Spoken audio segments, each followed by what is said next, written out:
시험을 참는 자는 복이 있나니 이는 시련을 견디어낸 자가 주께서 자기를 사랑하는 자들에게 약속하신 생명의 면류관을 얻을 것이기 때문이라.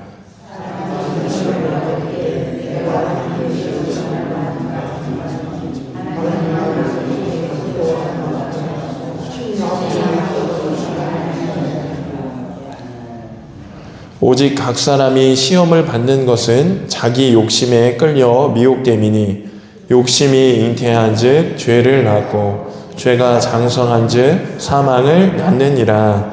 아멘. 할렐루야. 네, 우리 오늘 권사님 기도 너무 감사드리고, 제가 느끼는 거지만 작년에 저희가 못했는데 우리 권사님들 또 우리 장로님들 주일 예배도 그렇고 수요 기도회도 그렇고 이렇게 우리 기도를 해주시니까 아주 예배가 파워풀해진 것 같아요. 그죠? 예, 다 좋은 것 같아요. 제가 은혜 받고 있어요. 너무 감사드리고, 참 한 분 한 분이 다 하나님께서 정말 우리 교회에 정말 귀하게 세우신 하나님의 사람인 줄 믿습니다. 네, 우리 수요 기도회든 또 주일 또 대표 기도든 다 열심히 잘 준비해 주셔서 이렇게 은혜로운 예배가 됐으면 좋겠습니다. 우리가 새벽마다 이제 야고보서 말씀을 보고 있는데 참 진짜 보화와 같은 말씀이 너무나도 많습니다. 그래서 이 말씀을 그렇죠? 예, 그런 거 있잖아요. 좋은 영화나 뭐 좋은 경치도 혼자 보기에는 아깝다, 이런 것이 있잖아요. 그죠? 그래서 제가 새벽에 말씀을 준비하고 전하면서도 참 이 말씀은 모두가 같이 나누면 좋을 말씀이다라는 생각이 들 정도로 야고보서 한마디 한마디가 우선 저를 이제 관통하고 또 우리 모든 성도들, 그러니까 이 땅에 있는 모든 성도들의 정말 심령을 관통하는 말씀들이 많습니다. 그래서 수요 기도에는 이렇게 정말 그 중에서 하나님이 주신 귀한 말씀을 좀 선별해서 같이 나누면 좋겠어서 야고보서 말씀을 같이 오늘 나눕니다.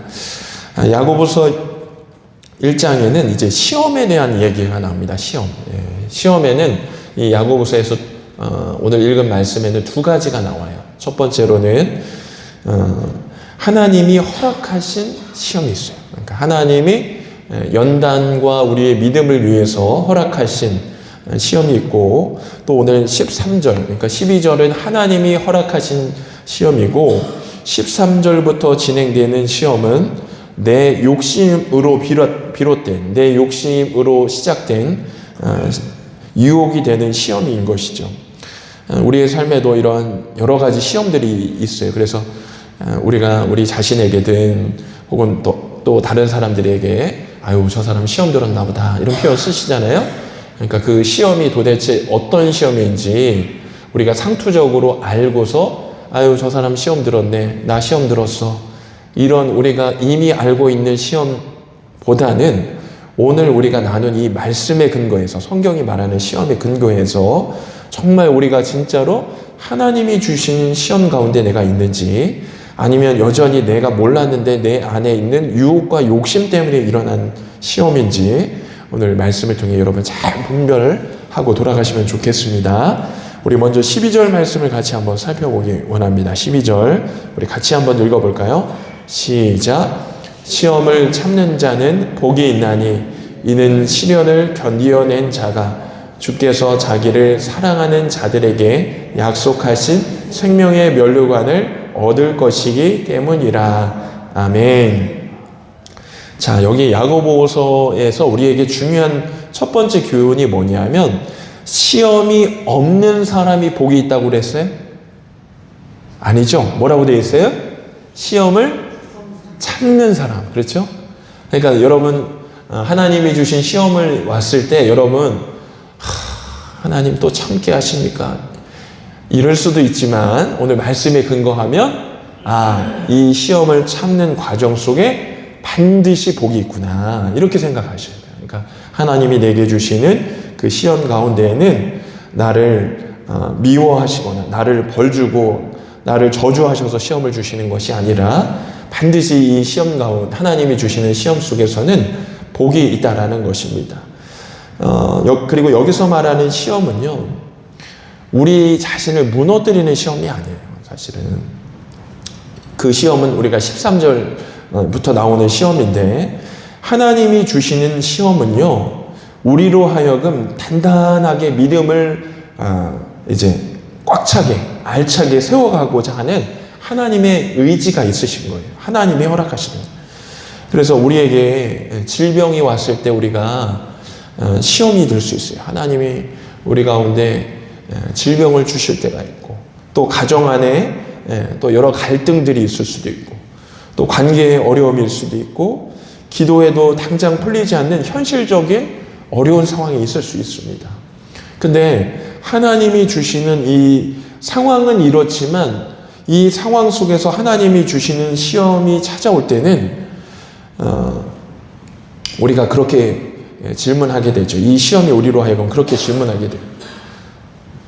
내가 그래도 하나님을 붙들어야 하는가? 이런 질문이 와요. 내가 지금 몸이 너무 아파서 정말 사는 것보다 이 땅을 떠나는 것이 더 나을 정도로 고통스러워요.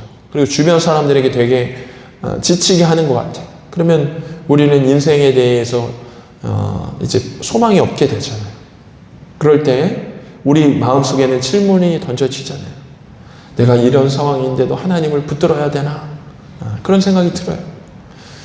여러분, 시험을 우리가 참는다라는 것은요, 잘 보셔야 되는 것이, 이 참는다라는 표현 속에서 우리가 버틴다, 막 비바람이 올 때 내가 거기를 딱 맞고서 그냥 견딘다, 고통스럽다, 우리가 이런 쪽으로 너무 생각하게 되는데, 오늘 12절에서 말씀하는 참는다라는 것은 내가 어떤 비바람이 온다 할지라도 주님을 바라볼 것이다, 이런 마음이 있다라는 거예요. 이런 거예요. 그래서 우리 시편 23편 말씀에 보면, 내가 사망의 음침한 골짜기로 다닐지라도 내가 두려워하지 않을 것은 주님께서 나와 함께 하시기 때문이다 그랬잖아요. 그죠? 그게 왜 어떻게 알아요? 이 땅 세상, 내 주위의 세상은 완전히 진짜 사망의 골짜기요. 여기서도 나를 해하려고 하고, 이 상황도 내 한계 상황이에요. 막 이런 상황이에요. 근데 눈을 들어보니까 주님이 나와 함께 하시는 게 보이는 거예요. 그것이 바로 우리가 시험을 참는 것이 바로 이런 거예요. 그냥 내 의지로 참는 것은요, 그냥 가라앉히는 거예요. 그냥 가라앉히는 거예요. 그래서 우리가 어떤 문제나 상황에 있어서 이런 참음으로 가면요, 나중에 어떻게 돼요? 뻥 터지죠. 그죠? 그러면 차라리 이전에 먼저 터졌으면 괜찮은데, 나중에 그거 참다 그러면 어떻게 해요? 엉뚱한 사람이 다칠 수가 있어요. 그리고 쉽게 이것이 해결이 되지 않아요. 근데 우리 주님이 말씀하시는 것은, 그런 상황에 있을 때 우리로 하여금 내가 그냥 견딘다, 눈꼭 감고 어금니 꽉 깨물고 참는다, 이런 게 아니라 이 순간에 주님을 바라보시는 거예요. 내가 죽을 것 같은 이 상황에서도, 내가 피할 길이 없는 것 같은 상황에서도 그래도 주님이 나와 함께 하시지.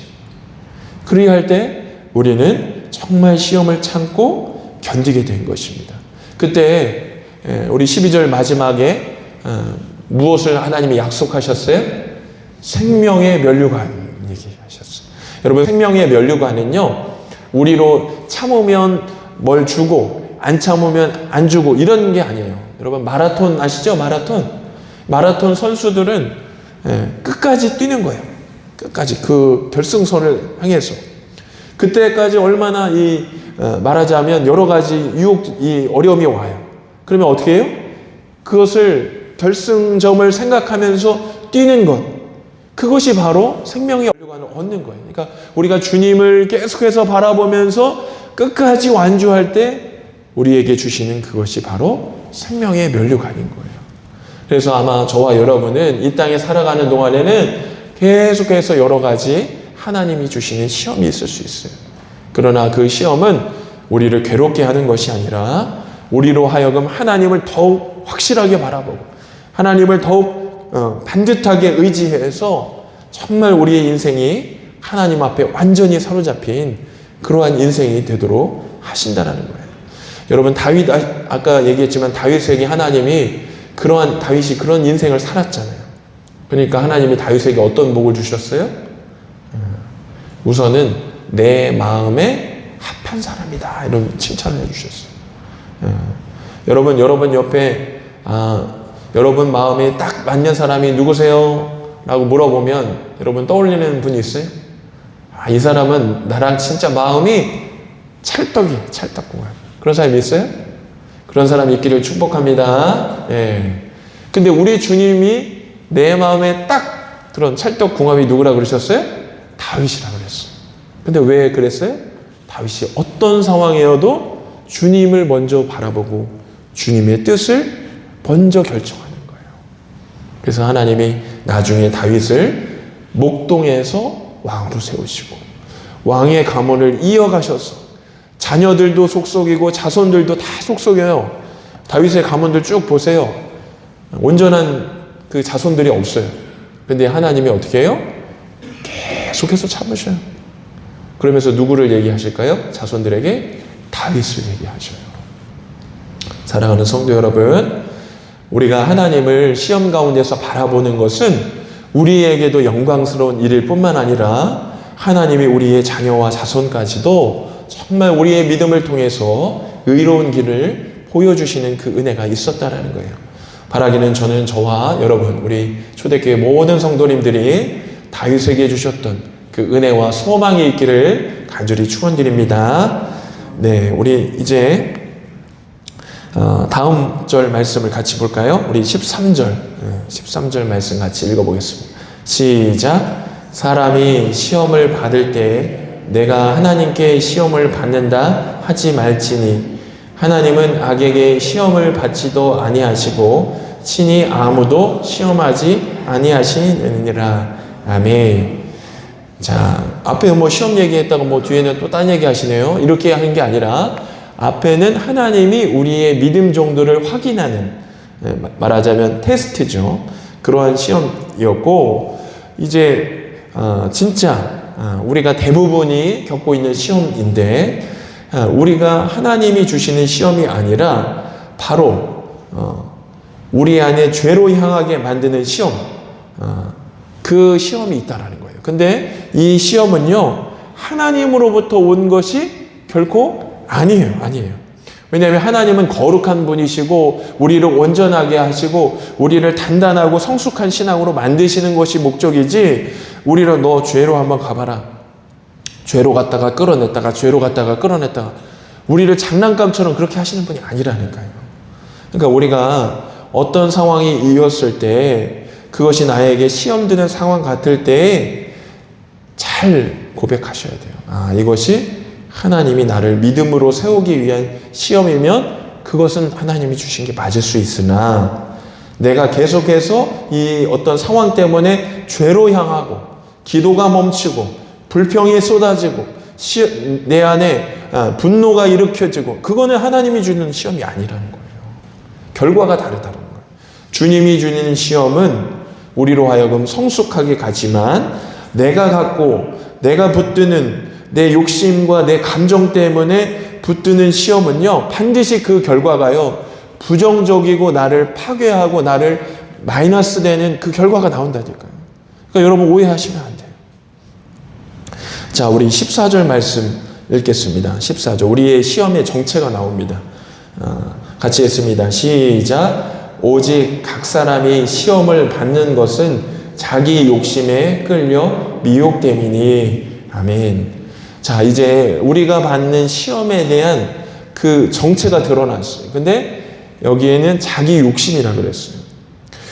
근데 제가 이 말씀을 보면서, 아니, 우리 믿는 분들이 그렇게 욕심이 많으신가?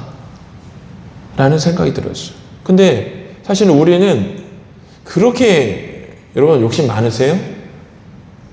네, 끄덕이시는 분도 있는데 네, 제가 볼 때는 기본적으로 우리가 그냥 이 세상을 살아가면 그래도 우리 가족이 좀 안전하게 지내고 우리 자녀들이 좀 그래도 나중에 좀 안정스럽게 살 수 있도록 부모로서 준비시켜주고 이런 거잖아요. 그죠? 상식적인 선이라고 생각했어요. 근데 제가 이 말씀을 읽고 살펴보니까 중요한 깨달음이 있어요. 뭐냐면, 각 사람이 시험을 받을 때 욕심으로 받는다고 하잖아요. 근데 이 욕심이요, 이 거창한 욕심이 아니었어요. 내가 우리 마을에서 제일 부자가 되어야지. 이런 내가 우리 교회에서 제일 열심히 봉사하는 사람이 되어야지. 이런 어떤 우리 안에 외적인 거창한 욕심이 이 성경에서 말하는 욕심이 아니었어요. 그럼 무엇을 말하냐 살펴보니까 잘 들어보세요. 제가 한 4가지를 말씀드릴게요. 아주 일상적이고 아주 당연한 것 같은 것이 욕심이라는 거예요. 첫 번째로는요, 인정받고 싶은 마음, 인정받고 싶은 마음. 누군가 내가 수고했을 때 그것을 알아주지 않으면 쉽게 서운해지고, 또 누군가 나에 대해서 이렇다 저렇다 라고 평가할 때 내 마음이 올라갔다가 내려갔다 올라갔다 내려갔다. 이게요, 욕심이라는 거예요. 두 번째, 내 뜻이 옳다라는 고집? 이것도 있어요. 여러분, 사람이 살면서 고집 없는 사람이 어디 있어요? 그죠? 근데 제가 여기에 욕심에 대한 이 말씀을 살펴보니까 여기서 말하는 그 욕심 중에 하나가 무엇이냐면, 하나님의 뜻을 먼저 묻고 듣고 내 뜻과 비교해서 당연히 하나님의 뜻을 선택해야 되는데 이걸 저울질해요. 그러면 이게 뭐예요? 욕심이에요? 욕심이 아니에요? 욕심이라는 거예요, 여러분. 자, 세 번째, 상처에서 비롯된 분노. 여러분, 우리가 상처 받으면요, 화가 나게 돼 있어요, 우리는. 왜냐면 억울하니까. 근데 우리 주님이 이 말씀에서 나오는 욕심은 무엇이냐면요, 지나간 일을 내려놓지 못해서 비슷한 상황만 와도 감정이 먼저 반응하는 거 너무 당연한 것 같죠. 근데 이게요, 욕심이 될 수 있다는 거예요. 그리고 마지막으로 네 번째, 내려놓지 못한 욕심이 있어요. 하나님이 지금까지 이미 주셨던 은혜, 우리가 20년 전, 30년에 우리가 살았을 때를 생각해 보세요. 그때와 지금의 나의 모습을 비교하면 너무나도 감사한 거예요.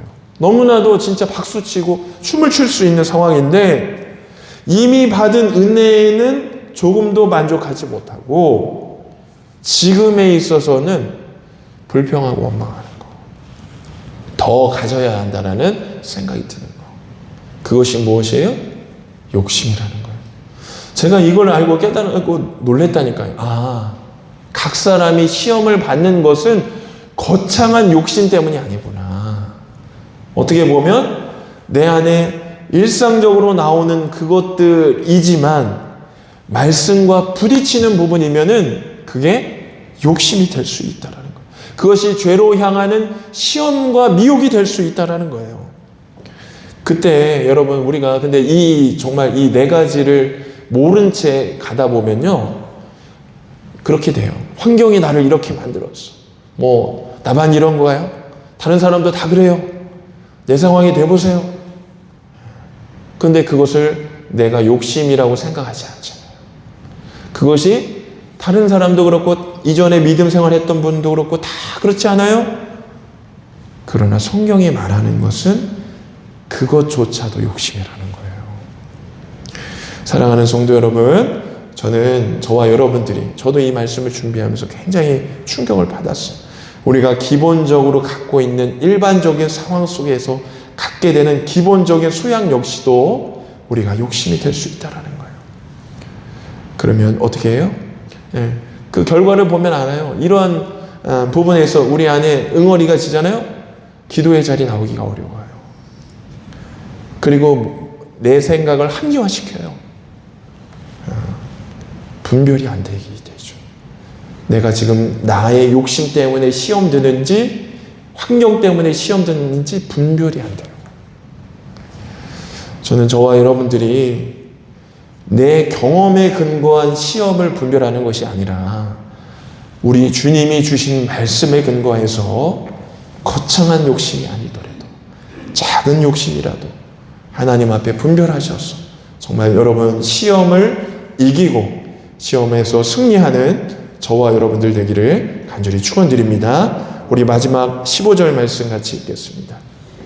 15절 시작. 욕심이 잉태한즉 죄를 낳고 죄가 장성한즉 사망을 낳느니라. 아멘.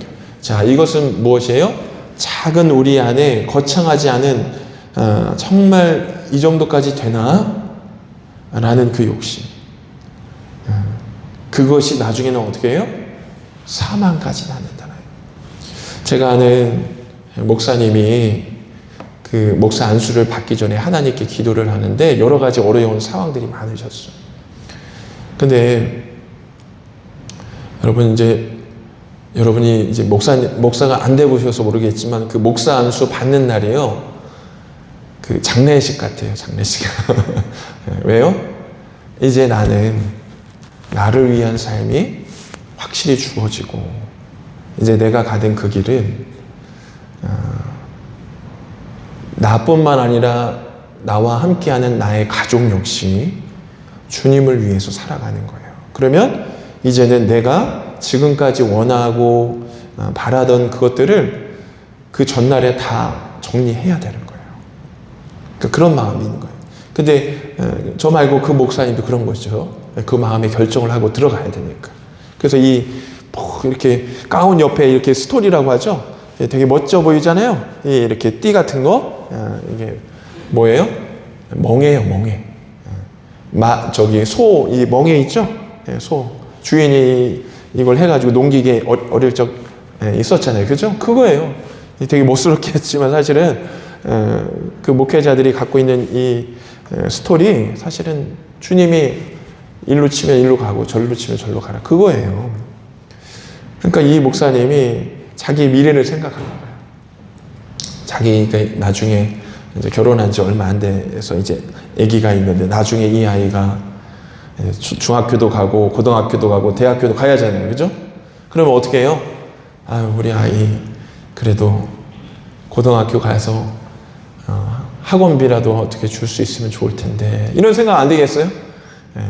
그러니까 그런 생각이 들더래요. 목사 안수 받기 전에. 그래서 하나님께 기도를 했대요. 그랬더니 하나님이 뭘 하셔요? 굉장히 마음이 좋지 않은 마음을 주시는 거예요. 하나님 계속해서.